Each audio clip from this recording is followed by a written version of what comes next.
Students, अभी हम villain chapter में विलेन की सांद्रता से संबंधित कुछ न्यूमेरिकल डिस्कस कर रहे थे। अब हम लोग डिस्कस करेंगे हेनरी नियम के कुछ महत्वपूर्ण न्यूमेरिकल।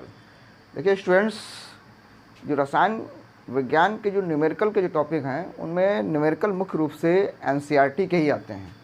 तो आप लोग जो है मुख्य रूप से एनसीईआरटी बुक में दिए गए बुक में जो एग्जाम्पल दिए गए हैं और जो एनसीईआरटी के एक्सरसाइज में न्यूमेरिकल दिए हैं वो सभी न्यूमेरिकल की कम से कम 1 या 2 बार प्रैक्टिस जरूर कर लें। हम उन्हीं में से कुछ न्यूमेरिकल जो है सॉल्व कर रहे हैं। देखते हैं, अगला न्यूमेरिकल है एथेन के 6.56 × 10⁻² ग्राम युक्त विलेन है। इस विलेन में एथेन का आंशिक दाब जो है कितना है, 1 बार है। यदि विलेन में 5 × 10⁻² ग्राम 2 ग्राम एथेन हो तो हमें आंशिक दाब की गणना करनी है। मतलब पहले मात्रा इतनी है, इतनी मात्रा युक्त विलेन है तो आंशिक दाब 1 बार है। फिर कह रहा है कि यदि विलेन में इतने ग्राम एथेन हो तो जो है आंशिक दाब कितना होगा। तो पहले जो अमाउंट दिया है m1 = 6.56 × 10⁻² ग्राम है और दाब है P1 = 1 बार। बाद में क्या हो गया, अमाउंट मात्रा जो हो गई वो हो गई 5 × 10⁻² ग्राम। एंड अब ये इसका प्रेशर कितना होगा ये हमें डिटरमाइन करना है। तो हेनरी नियम का फॉर्मूला है कि जो विलेय या घुली हुई मात्रा, गैस की घुली हुई मात्रा डायरेक्टली प्रोपोर्शनल टू आंशिक दाब, देन m = आएगा हेनरी कांस्टेंट KHP। तो यहाँ पर पहले दाब है मात्रा m1 है = KH और दाब हो जाएगा P1 एंड बाद में जो मात्रा हो गई m2 हो गई, हेनरी कांस्टेंट KH रहेगा और दाब हो जाएगा P2। तो 2 इक्वेशन मान लेंगे कि ये इक्वेशन फर्स्ट, ये इक्वेशन सेकंड, इनको आपस में डिवाइड कर देंगे। Equation 2 divided by equation first, तो 2 है m2 = KH × P2 divided by m1 = KH × P1। KH cancel हो जाएगा। अब हम वैल्यू रखेंगे तो m2 की जो वैल्यू आएगी, m2 की वैल्यू है 5 × 10⁻², m1 की वैल्यू है 6.56 × 10⁻²। अब इक्वल टू P2 डिटरमाइन करना है। P1 की वैल्यू दी गई है 1। तो जब हम -2 कैंसिल हो जाएगा, 5 से डिवाइड, तो ये P2 = लिख सकते हैं 5 / 6.56 पॉइंट हटाएंगे तो 2 जीरो बढ़ जाएंगे। तो इस प्रकार से 5 से डिवाइड कर देंगे, 5 × 1 = 5, 5 × 1 = 5, 5 × 3 = 15, 5 × 1 = 5, 5 × 2 = 10। तो 100/131.2 और 13 × 5 = 78 होते हैं, 13 × 7 = 91। तो अप्रॉक्स जो है 0.76 बार के लगभग में ये आंशिक दाब P2 आ जाएगा। तो इसका स्क्रीनशॉट ले सकते हैं स्टूडेंट। अब हम लोग आगे डिस्कस करेंगे नेक्स्ट न्यूमेरिकल जो हेनरी नियम पर ही है। H2S गैस का उपयोग गुणात्मक विश्लेषण में, प्रैक्टिकल में हम करते हैं, प्रयोग होने वाली गैस है। यदि H2S गैस की जल में H पर विलेयता 0.195 m है, मीन्स मोलर है। मोलर का मतलब है कि यहाँ पर 100 अगर ml विलेन होगा, 1000 ग्राम विलेन होगा तो 1000 ग्राम में 0.95 मोल क्या होगा, H2S गैस विलेय होगी। तो हेनरी नियतांक की गणना करनी है। तो लिखेंगे चूँकि 1000 ml विलेन में 1000 ग्राम का क्या है, 1000 ग्राम ml विलेन है और उस विलेन में 1000 ग्राम विलेन में H2S के मोल, H2S के जो मोल होंगे n = वो कितने हो जाएंगे, 0.195 मोल। अब हम निकाल लेंगे कि इसमें विलायक जो है जल के मोल कितने होंगे। तो H2O के मोल। तो H2O के मोल कितने हो जाएंगे? 1000 अपान 18। तो ये भाग करेंगे तो आ जाएगा लगभग 1895 मोल। अब हमें इसको हम लिख सकते हैं जल के मोल को कैपिटल N से। अब हम क्या करेंगे, हम निकाल लेंगे H2S की मोल प्रभाज कितना होगा, ये मोल अंश कितना होगा, XH2S इक्वल टू होता है H2S के मोल अपान कैपिटल N विलायक के जल के मोल प्लस H2S के मोल। तो स्मॉल n की वैल्यू हो गई 0.195, ठीक है, और कैपिटल N की जो वैल्यू है वो हो गई 55.56 प्लस 0.195। इसको कैलकुलेट करेंगे तो लगभग आ जाएगा 0.0035। तो ये इसका मोल अंश आ गया। और हमने हेनरी का नियम पढ़ा हुआ है, बताया गया हेनरी के नियम से आंशिक दाब P इक्वल टू होता है KH इंटू गैस की विलेयता H2S, गैस का मोल अंश, गैस का मोल अंश। तो हमें KH की वैल्यू फाइंड करना है, तो KH equal to P upon XH2S। और जो बार में दाब होगा वो 0.987 बार के बराबर होता है। एक वायुमंडल दाब 0.987 बार के बराबर होता है। तो यहाँ पर P की वैल्यू हम 0.987 रखेंगे और XH2S की वैल्यू हम लोग निकाल ली है 0.0035। इसको जब कैलकुलेट कर देंगे तो अप्रॉक्स KH की वैल्यू 0.82 बार आ जाएगी इस प्रकार से। तो ये हो गया राउल्ट्स के नियम, हेनरी नियम से संबंधित कुछ न्यूमेरिकल्स। अब आगे हम लोग राउल्ट के नियम से संबंधित कुछ न्यूमेरिकल डिस्कस करेंगे। इसका स्क्रीनशॉट ले सकते हैं स्टूडेंट्स।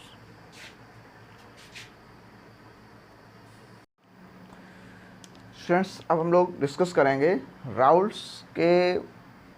राउल्ट्स के नियम पर आधारित कुछ न्यूमेरिकल। तो ये जो न्यूमेरिकल दिया है ये वाष्पशील द्रवों के लिए है और ये अवाष्पशील विलययुक्त विलयन के लिए राउल्ट के नियम पर। सबसे अधिक जो न्यूमेरिकल विलयन चैप्टर से आते हैं वो राउल्ट्स के नियम पर ही आते हैं। तो ये न्यूमेरिकल देखते हैं हम लोग। हेप्टेन व ऑक्टेन दो अलग अलग यौगिक हैं, ये दोनों मिलकर क्या बनाते हैं, एक आदर्श विलयन बनाते हैं। आदर्श विलयन के बारे में पढ़ चुके हैं हम लोग। 373 केल्विन पर दोनों द्रवों के वाष्प दाब दिए गए हैं, मतलब ये जो वाष्प दाब दिए गए हैं ये शुद्ध अवस्था में वाष्प दाब हैं। और इनके जो अमाउंट लिया गया है 26 ग्राम हेप्टेन लिया गया है और 35 ग्राम ऑक्टेन का मिश्रण दिया गया है। तो जब दोनों को आपस में मिला दिया जाएगा तो हमें ज्ञात करना है मिश्रण का कुल वाष्प दाब कितना होगा। तो मिश्रण का कुल वाष्प दाब हमें ज्ञात करने के लिए सबसे पहले हम निकालना पड़ेगा कि मोल अंश कितना होगा, और अलग अलग हम हेप्टेन और ऑक्टेन का मोल अंश फाइंड करेंगे। मोल अंश फाइंड करने के बाद हम निकालेंगे कि मिश्रण में हेप्टेन का आंशिक वाष्प दाब कितना होगा, फिर ऑक्टेन का आंशिक वाष्प दाब कितना होगा, फिर डाल्टन का आंशिक दाब के वाष्प दाब के नियम से कुल वाष्प दाब P की गणना करके करेंगे हम लोग। तो सबसे पहले देखते हैं, ये दिया गया है P हेप्टेन का शुद्ध अवस्था में वाष्प दाब है P0 105 × 2 केल्विन किलो पास्कल।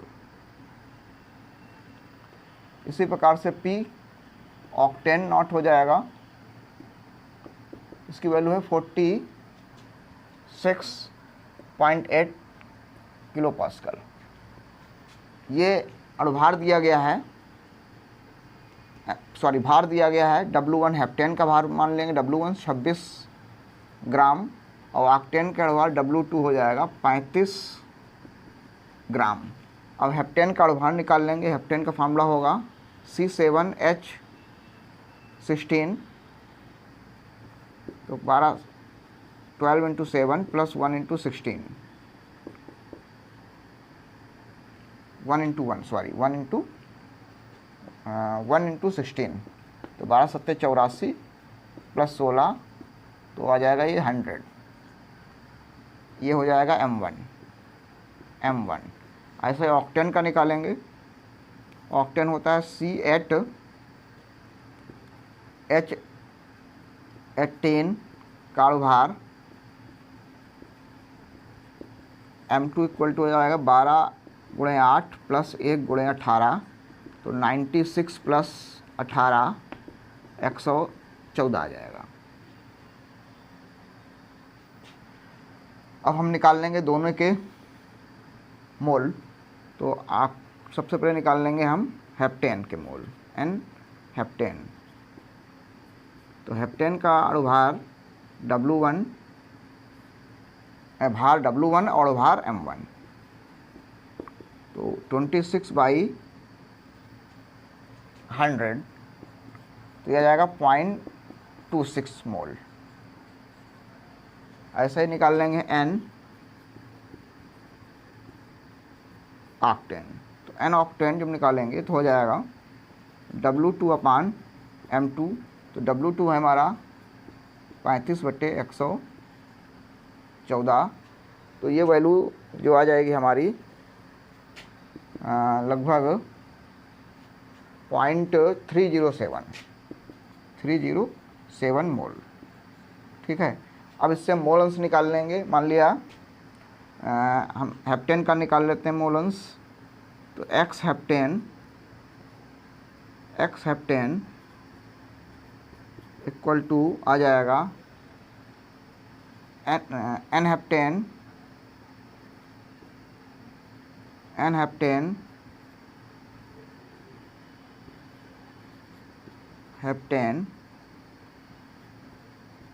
अपान n heptane plus n octane, तो ये हो जाएगा 0.26 अपान 0.26 + 0.307, तो ये वैल्यू आ जाएगी 0.26 अपान 7.6, और ये 0.3 है तो 325 5। ठीक है, तो इस प्रकार से यहाँ पर जो इसका मोल अंश आएगा एक्स हेप्टेन, पॉइंट हटा देंगे, ये पॉइंट हटाएंगे, एक जीरो आएंगे बढ़ाएंगे, तो आ जाएगा लगभग 0.458। ये हेप्टेन का मोल अंश आ गया है। तो ऑक्टेन का मोल अंश अगर निकालना है तो एक्स ऑक्टेन इक्वल टू हो जाएगा 1 - एक्स हेप्टेन, तो आ जाएगा 1 - 0.458, तो 10 में से 8 गए 2, 9 में से 5 गए 4, 9 में से 4 गए 5, 0.542। अब हम क्या करेंगे, दोनों का आंशिक वाष्प दाब निकाल लेंगे। तो पी हेप्टेन का जो फार्मूला बनेगा equal to P0 heptane into x heptane. तो P0 हेप्टेन है 105.2 इंटू एक्स हेप्टेन की वैल्यू हमारी आई थी 0.458। ऐसे ही हम निकाल लेंगे पी ऑक्टेन, इसका कैलकुलेशन कर लेना स्टूडेंट्स। ऑक्टेन तो हो जाएगा P0 octane into x octane. तो P0 ऑक्टेन की वैल्यू दी थी 46.8 और एक्स ऑक्टेन की वैल्यू आई 0.542। अब हम क्या करेंगे, अगर टोटल दिए तो डाल्टन का आंशिक दाब निकालना है। तो P कुल हो जाएगा P हेप्टेन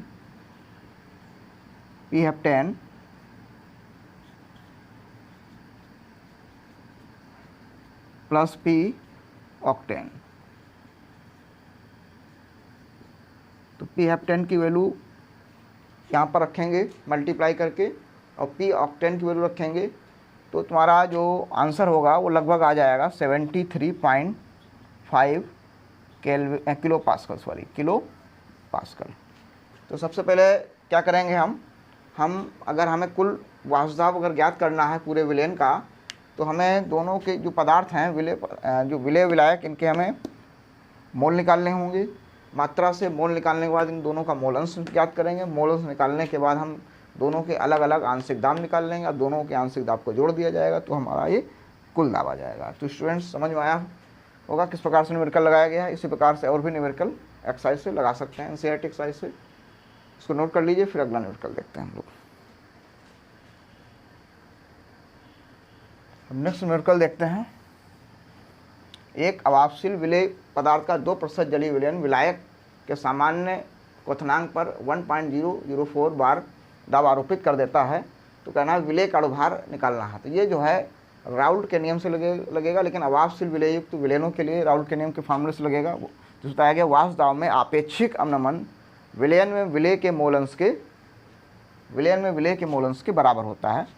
तो देखिए यहाँ पर हम क्या करेंगे, स्मॉल w हमारे पास हो जाएगा 2 ग्राम। तो यहाँ पर विलायक का जो जल है उसका भार हो जाएगा 100 माइनस 2 = 98 ग्राम। ये कैसे हो गया, यहाँ पर 2% जलीय विलयन है जो भारानुसार होगा। इसका मतलब यह है कि 100 ग्राम का विलयन अगर होगा, 100 ग्राम में 2 ग्राम अगर विलेय है, तो विलायक जो होगा वो 98 ग्राम होगा। और विलायक क्या हमारे पास है, जल है, तो जल का जो अमाउंट हो गया वो 98% ना होकर ग्राम होगा। अब हमें विलेय का अणुभार निकालना है, तो m की वैल्यू यहाँ पर डिटरमाइन करनी है। लेकिन विलायक जो है जल है, जल का अणुभार पता है हमें कितना होता है, 18 होता है। ये हम यहाँ पर लिख लेंगे। अब कह रहा है कि जब जलीय विलयन बनाया गया तो दाब जो है वो कितना हो जाता है, 1.004 हो जाता है। इसका मतलब ये विलयन का वाष्प दाब हो गया। तो जो शुद्ध जल का वाष्प दाब होता है, शुद्ध जल का वाष्प दाब जो होता है 1.01325 बार होता है। ठीक है, और ये हो गया विलयन का वाष्प दाब। कैसा विलयन, जिसमें अवापशील विलेय मिला है। विलयन का वाष्प दाब ये कितना हो गया, 1.004 बार। अब अवापशील विलेय युक्त विलयनों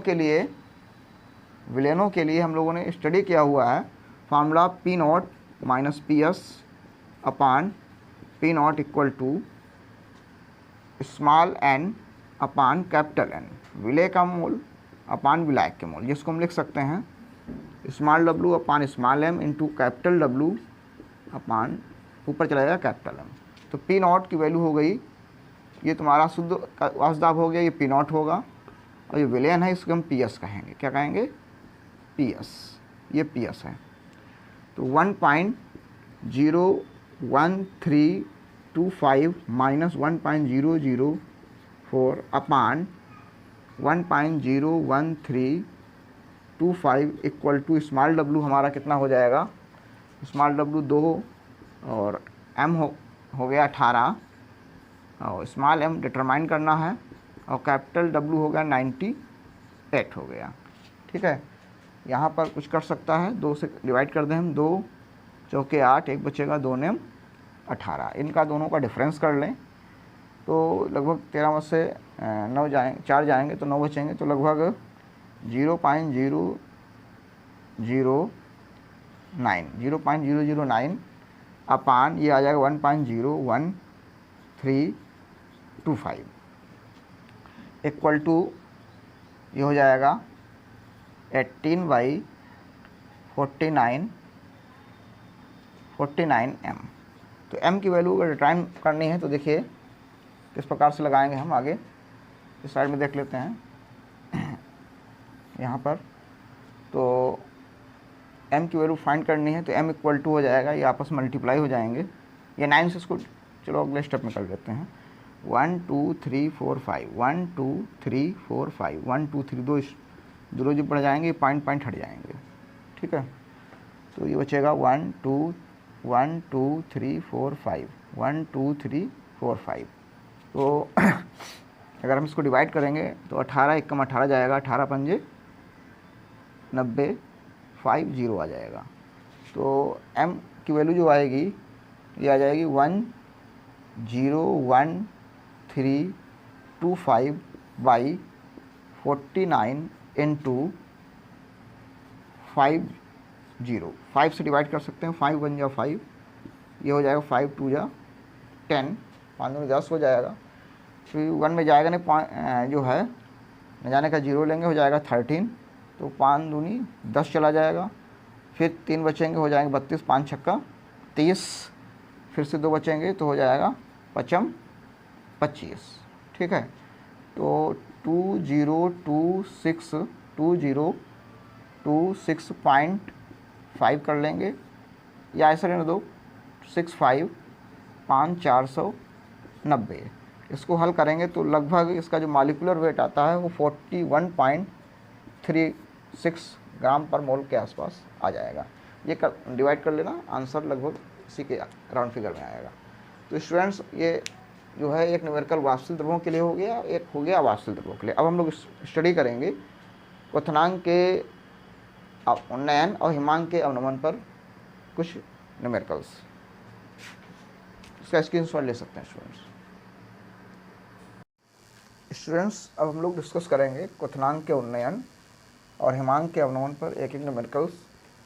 12 ग्राम ग्लूकोज को 100 ग्राम जल में 12 ग्राम ग्लूकोज 100 ग्राम जल में घुला है। इस विलयन का क्वथनांक उन्नयन 100.34 डिग्री सेल्सियस है। जल के मोलल उन्नयन स्थिरांक के भी की गणना करनी है। तो 12 ग्राम ग्लूकोज को 100 ग्राम जल में घुला गया है, तो जो ग्लूकोज एक विलय है और 100 ग्राम जल क्या हो गया, एक विलायक हो गया। तो स्मॉल डब्लू की जो वैल्यू हो गई, स्मॉल डब्लू बराबर हो गया 12 ग्राम, और 100 ग्राम क्या है, जल में घोला गया है, तो कैपिटल डब्लू हमारा क्या हो जाएगा, 100 ग्राम हो जाएगा। विलय पदार्थ ग्लूकोज है, तो ग्लूकोज का अणुभार जो होता है m, पीछे बता चुके हैं, 180 हो जाएगा। और ये विलयन का हिमांक है, तो शुद्ध विलय क्या होगा, शुद्ध विलायक होगा जल। जल का जो क्वथनांक होता है वो 100 डिग्री सेल्सियस होता है, T0। विलयन का क्वथनांक हो गया 100.34 डिग्री सेल्सियस। तो हिमांक का अवनमन डेल्टा TB आ जाएगा, TS माइनस T0, 100.34 माइनस 100, तो डेल्टा TB की जो वैल्यू आएगी वो आ जाएगी 0.34 डिग्री सेल्सियस। सॉरी, TB होगा यहाँ पर।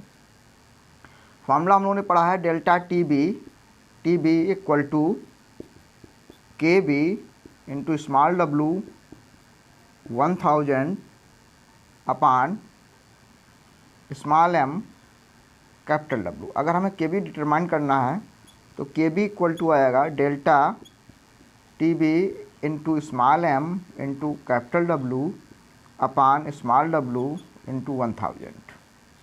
तो डेल्टा TB की वैल्यू 0.34, स्मॉल m की value 180, capital W 100, small w 12 gram into 1000। Point हटाएंगे, 2 जीरो बढ़ जाएंगे, पॉइंट हट जाएगा। 1 2 3 1 2 3, 6 3 18, 6 दूना 12, 2 से भाग कर देंगे तो 2 1 कम 2, 2 से 14, तो 17 3 51, 51 को हम 100 से भाग कर देंगे तो जो KB इक्वल टू आएगा वो 0.51 केल्विन पर मोलल बोलते हैं इसको, ये इसकी यूनिट होती है। तो इस प्रकार से मोलल उन्नयन स्थिरांक KB की गणना की जा सकती है। अब ये दूसरा एनसीईआरटी न्यूमेरिकल है। जल में गन्ने की शक्कर का भार अनुसार 5% विलयन है और उस विलयन का हिमांक है 271 केल्विन। मतलब जब हम जल में क्या करेंगे, जल में 5% जल के गन्ने की शक्कर में सुक्रोज को घोला जाएगा तो हिमांक जो होगा 271 केल्विन हो जाएगा। लेकिन जब जो है जल में 5% ग्लूकोज घोल दिया जाता है तो हिमांक ग्लूकोज विलयन का हिमांक कितना होगा। अमाउंट दोनों के बराबर है, में सांद्रताएं दोनों की समान होंगी, लेकिन हिमांक जो होंगे वो अलग अलग निकलेंगे। तो कितना हिमांक होगा ग्लूकोज का, ये हम यहाँ पर गणना करेंगे। तो देखते हैं, ग्लूकोज और सुक्रोज दोनों का जो भार होगा, सुक्रोज व ग्लूकोज का भार स्मॉल डब्लू जो आएगा ये आ जाएगा 5 ग्राम, क्योंकि दोनों ही 5% हैं। तो ये ग्लूकोज व सुक्रोज घोले किस में गए होंगे? जल में घोले होंगे। तो जल या विलायक का भार जो आएगा, विलायक का भार कैपिटल डब्लू, प्रस्तुत में मान दिया है तो टोटल मात्रा 100 होगी, 100 माइनस 5, तो कैपिटल डब्लू हमारे पास आएगा 95 ग्राम। तो स्टूडेंट्स ये समझ में आया होगा। अब शुद्ध जो जल है, शुद्ध जल का हिमांक TF नॉट जो होता है 273.15 केल्विन होता है। ये शुद्ध जल का हिमांक हो गया, ठीक है। अब इस विलयन का हिमांक कितना हुआ? सुक्रोज विलयन का हिमांक हुआ TF इक्वल टू 271 केल्विन। तो हिमांक का अवनमन डेल्टा TF जो आया 273.15 माइनस 271, तो आ जाएगा 3 में से एक जाएगा 2.15 केल्विन।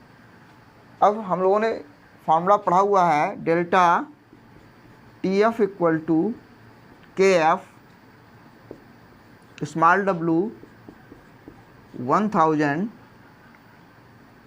स्मॉल m, यहाँ पर ग्लूकोज के लिए सुक्रोज के लिए हम M1 कर लेंगे, M1 इंटू डब्लू।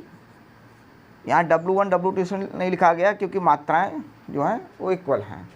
तो ये तो हो गया फार्मूला गन्ने के शक्कर में सुक्रोज का हिमांक अवनमन। यह जाएगा सुक्रोज का हिमांक अवनमन, सुक्रोज का हिमांक अवनमन का फार्मूला हो गया। ऐसे निकालेंगे ग्लूकोज का हिमांक अवनमन, ग्लूकोज का हिमांक अवनमन delta TF dash equal to हो जाए KF। KF जो होता है विलायक का होता है, तो विलायक दोनों में जल ही है, इसलिए KF की वैल्यू चेंज नहीं होगी। W into 1000 upon M2 into W. ये इक्वेशन फर्स्ट कर लेंगे, ये इक्वेशन सेकंड कर लेंगे। अब हम क्या करेंगे, इक्वेशन सेकंड से फर्स्ट को डिवाइड कर देंगे, क्योंकि हमें डेल्टा F की वैल्यू फाइंड करनी है। तो देखते हैं आगे क्या होगा।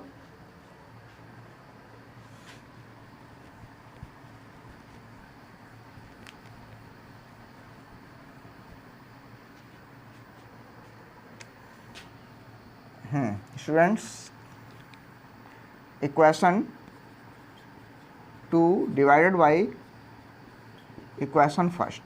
तो 2 है delta TF dash equal to KF into small w into 1000 upon M2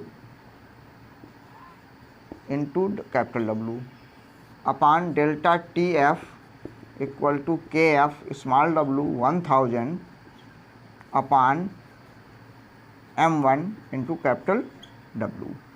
तो KF कैंसिल हो जाएगा, W भी कैंसिल हो जाएगा, 1000 कैंसिल हो जाएगा, W भी कैंसिल हो जाएगा। तो delta TF dash upon delta TF equal to आ जाएगा M1 upon M2।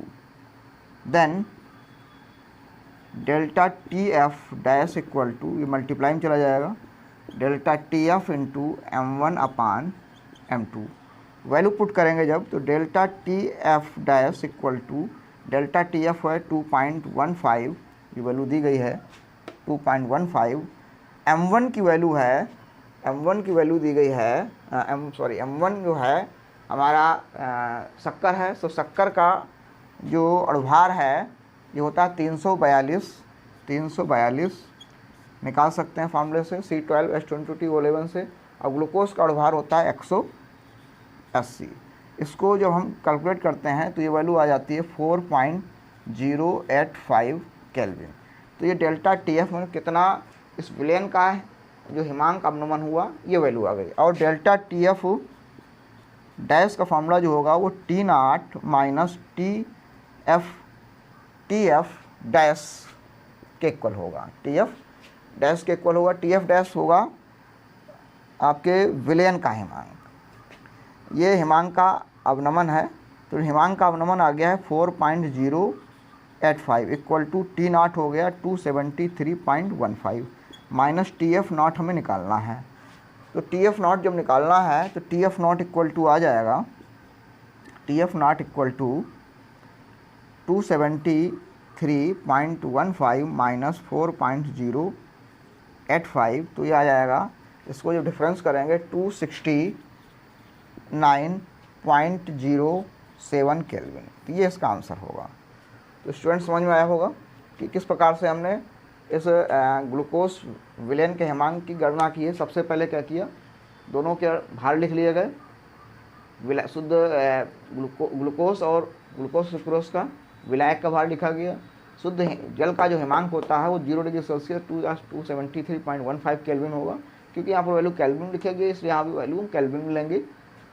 T F क्या है, इस जब शक्कर को घोला गया, सुक्रोज को घोला गया, तब ये जो है विलयन का हिमांक हो गया 271। अब हिमांक का अवनमन कितना होगा इसका फॉर्मूला, उसकी वैल्यू निकालेंगे तो हम शुद्ध विलायक के हिमांक से विलयन के हिमांक घटा देंगे तो डेल्टा टी एफ आ जाएगा। अब हम क्या करेंगे, ये फॉर्मूला बना लेंगे सुक्रोज के लिए, ये हो गया है ग्लूकोज के लिए, दोनों को आपस में जो डिवाइड किया गया तो ये फार्मूला बना। यहाँ पर हम वैल्यू रखेंगे, वैल्यू रख के कैलकुलेट करेंगे तो ये आ जाएगा आपका कि ग्लूकोज को घोलने पर विलयन में कितना हिमांक अवनमन होगा। इसका स्क्रीनशॉट ले सकते हैं स्टूडेंट्स। अब हम विलयन चैप्टर के सबसे लास्ट टॉपिक परासरण दाब से संबंधित कुछ न्यूमेरिकल स्टडी करेंगे। तो देखिए, दिया गया है 27 डिग्री सेल्सियस पर ग्लूकोज के विलयन का परासरण दाब ज्ञात करना है। 27 डिग्री सेल्सियस पर ग्लूकोज के 5% होना चाहिए, 5% विलयन, ग्लूकोज के 5% विलयन का परासरण दाब ज्ञात करना है। तो 5% जो विलयन होगा, तो यहाँ पर 5% विलयन का मतलब है कि 100 ग्राम जल में 5 ग्राम ग्लूकोज को घोला गया है, इसलिए स्मॉल डब्लू जो हो जाएगा 5 ग्राम हो जाएगा।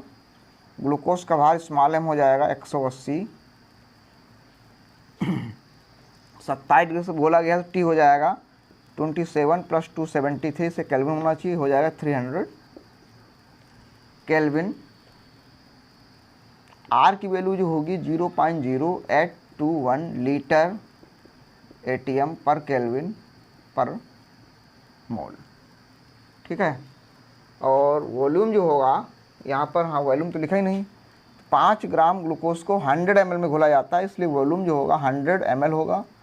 लेकिन ये आयतन होना चाहिए लीटर में, तो 100 को हम 1000 डिवाइड करेंगे तो आयतन आ जाएगा 0.1 लीटर।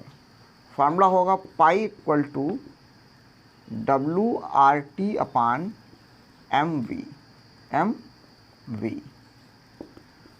तो W की वैल्यू जो हो जाएगी 5 ग्राम हो जाएगी, R की वैल्यू 0.0821 हो जाएगी, T की वैल्यू हो जाएगी 300, M की वैल्यू होगी 180 और वॉल्यूम होगा 0.1। तो पॉइंट के बाद 1 2 3 4 डिजिट है, यहाँ 1 डिजिट है, 1 2 3 0 लिख लेंगे तो 1 2 3 4 और यहाँ बराबर डिजिट होगा, इसलिए पॉइंट हट जाएगा। अब हम 1 2 ये 2 0 कैंसिल कर सकते हैं। 6 से 6 18, सॉरी 6 18 कर देंगे और 3 एकम 3 कर देंगे, ठीक है। तो इस प्रकार से जो पाई की जो वैल्यू आएगी वो 5 एकम 5, 5 दूनी 10, 5 एकम 5, 5 दूनी 10 का 0 यहाँ से लगा 1, 5 8 40, 41 इंटू 600, 6 इसको डिवाइड करेंगे, 6 1 6, ये चला जाएगा 6 6 रंग 36 और 5 41, तो 5 हो जाएंगे 50, 6 8 48, 48 2 बचेंगे, हो जाएंगे 25, 6 4 24, तो 684/100। तो पाई की जो वैल्यू आ जाएगी 6.84 ATM, ठीक है स्टूडेंट। कैलकुलेशन समझ में आया होगा, स्क्रीनशॉट ले सकते हैं इसका। अब आगे हम लोग डिस्कस करेंगे परासरण दाब से संबंधित ये दो न्यूमेरिकल हैं, और दोनों जो है सबसे लास्ट टॉपिक में पढ़ा था want of factor, want of गुणक पर बताए गए हैं। पहला न्यूमेरिकल है, यदि जल का परासरण दाब 27 डिग्री सेल्सियस पर 0.75 ATM है तो 2.5 लीटर में घुले CaCl2 की मात्रा ज्ञात करनी है। यहाँ पर जो है वांट ऑफ फैक्टर की वैल्यू दी गई है I इक्वल टू 2.47, ये I हो गया। 27 डिग्री सेल्सियस टेम्परेचर है, T हो गया 27 डिग्री सेल्सियस प्लस 273, तो T की वैल्यू हो जाएगा 300 केल्विन। ये हो गया टेम्परेचर। पाई की वैल्यू हो गई हमारे पास 0.75 ATM, और वॉल्यूम हो गया 2.5 लीटर। CaCl2 का अणुभार हम कैलकुलेट कर सकते हैं, कैल्शियम होता है 14 और क्लोरीन 35 नीचे निकाल लेंगे, M इक्वल टू 14 40 और 35.5 इंटू 2, ये आ जाएगा 111 111। ठीक है, 71 आ जाएगा, 71 और 40 हो जाएंगे, 111 हो जाएंगे। ठीक है, फार्मूला पता है हम लोगों को।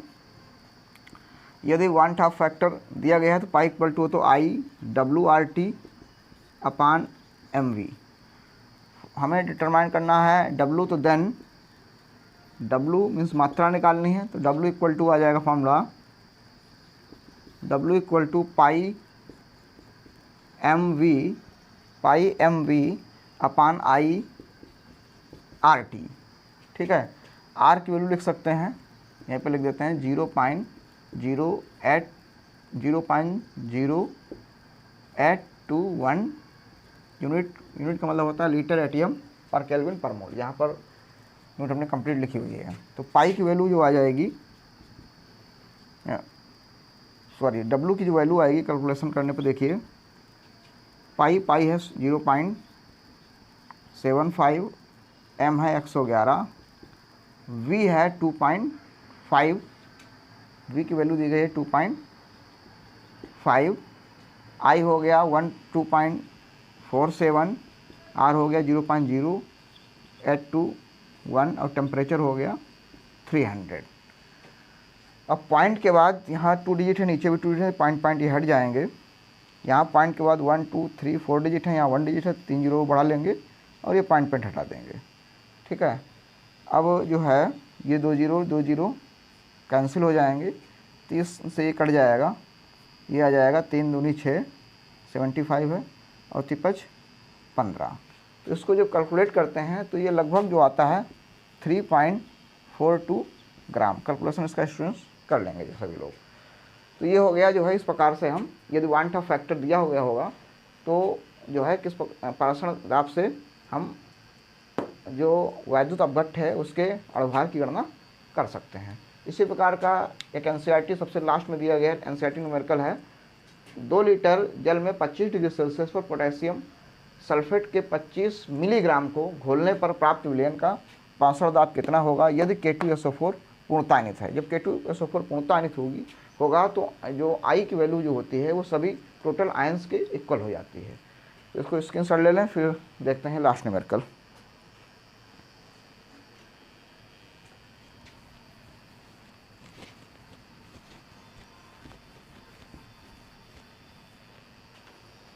तो देखते हैं यहाँ पर विलयन V इक्वल टू है 2 लीटर, टेम्परेचर हो गया 273 प्लस 25 298 केल्विन टेम्परेचर हो गया। देखते हैं V इक्वल टू, पहले लिख लो 2 लीटर, टेम्परेचर हो गया 25 degree Celsius equal to 25 plus 273 equal to 298 kelvin. ठीक है, इसके बाद अमाउंट मात्रा जो हो गई वो 25 मिलीग्राम है, मिलीग्राम को ग्राम में कन्वर्ट करेंगे तो 10⁻³ से मल्टीप्लाई हो जाएगा। ठीक है, पाई की वैल्यू हमें फाइंड करनी है, आर की वैल्यू 0.0821 लीटर ATM पर केल्विन पर मोल हो जाएगा। ठीक है, और यौगिक है पोटेशियम सल्फेट, तो पोटेशियम सल्फेट का मॉलिक्यूलर वेट निकाल लेते हैं। K2SO4 का अणुभार, पोटेशियम होता है 39 × 2, सल्फेट 32, ऑक्सीजन 16 × 4, तो ये वैल्यू आएगी 174। ठीक है। आई जो होगा K2SO4 देखेंगे अगर पूर्णता आयनित है 2K+ आयन बनता है, और SO4 का एक आयन बनेगा। तो यहाँ पर ये 2 आयन है, ये 1 आयन है, तो आई की वैल्यू जो आएगी 2 + 1 = 3 हो जाएगी। फॉर्मूला है I = IWRT/mv। आई की वैल्यू हो गई 3, W की वैल्यू हो गई 25 × 10⁻³ R हो गया 0.0821, T हो गया 298, M हो गया 174, और वॉल्यूम हमारे पास कितना है 2 लीटर है। ठीक है। तो 2 से हम डिवाइड कर सकते हैं, 2 × 1 = 2, 2 × 1 = 2, 2 × 4 = 8, 1 बचेगा, 2 × 9 = 18, 3 से कट जाएगा, 3 × 5 = 15, 2 बचेंगे, 3 × 8 = 24। तो इस प्रकार से पाई = आ जाएगा 25 × 0.0821 × 149 अपान 52 × 10⁻³ इस प्रकार से जब हम पूरा कैलकुलेशन करेंगे तो पाई की जो वैल्यू आएगी वो 5.27 × 10⁻³ ATM आ जाएगी। तो इस प्रकार से कैलकुलेशन कर सकते हैं स्टूडेंट्स। तो आज के वीडियो में स्टूडेंट्स हमने NCERT के कुछ महत्वपूर्ण या कह सकते हैं इम्पोर्टेंट न्यूमेरिकल डिस्कस किए। इसी आधार पर और दिए गए न्यूमेरिकल लगा सकते हैं। जो आपका बोर्ड में जो पेपर आता है वो केमिस्ट्री का पेपर में जो न्यूमेरिकल आएंगे वो मुख्यतः NCERT एक्सरसाइज या उसके दिए गए एग्जाम्पल समझ होंगे, इसलिए कि बार बार प्रैक्टिस करते रहें। अगर ये वीडियो अच्छा लगा हो तो स्टूडेंट्स सब्सक्राइब लाइक कर दें। और एक सूचना है स्टूडेंट्स, अभी तक हम लोग रसायन विज्ञान क्लास 12 में विलयन चैप्टर के बारे में स्टडी कर रहे थे। अब हम स्टडी करेंगे रसायन विज्ञान क्लास 12 के चैप्टर नंबर 8 D व F ब्लॉक के बारे में, जो कि एग्ज़ाम की दृष्टि से काफ़ी, एग्ज़ाम व कंपटीशन दोनों की दृष्टि से काफ़ी इम्पोर्टेंट है।